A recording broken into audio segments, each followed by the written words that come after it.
Susie Sheep lived an ordinary life, no different from other children.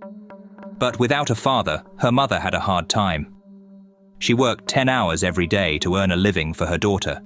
She was employed sewing clothes, a labor that paid very little. She had no savings. Her house was inherited from her husband.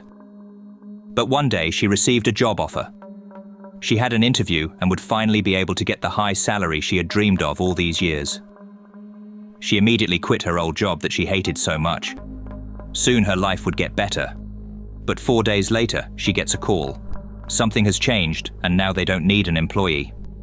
She tried to call her previous job, but it was already taken. Not having a job would mean she'd soon run out of money to pay her bills and food for herself and Susie. She tried to find some place to work, but everywhere either had no jobs or she didn't know how to do the job. Mummy Sheep realized that she had no savings left, but she was told on the phone that she could be hired in a week's time. She sold some unnecessary things to buy food and waited. And towards the end of that week, she received a call. She was told again that they could not provide a place to work. Mummy Sheep didn't get much sleep that day. She couldn't bear to think about what was going to happen next, but she was not allowed to drag her daughter into this. She began to eat less.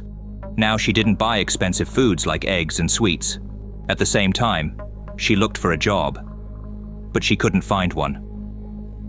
One day she went to the store, picked up some groceries, and the payment failed, but she'd already sold everything she could. And she remembered a thing that's valuable here. It's her wool. She rented a shaving machine and shaved off all the wool. It was enough wool to make one beautiful dress.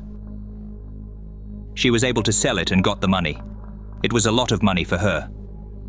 Things made from animal products were very valuable here. The money would be enough to last her for weeks. However, a week went by, and someone decided to hire her to work as a cashier. She was overjoyed because now she would be able to get back to her normal life.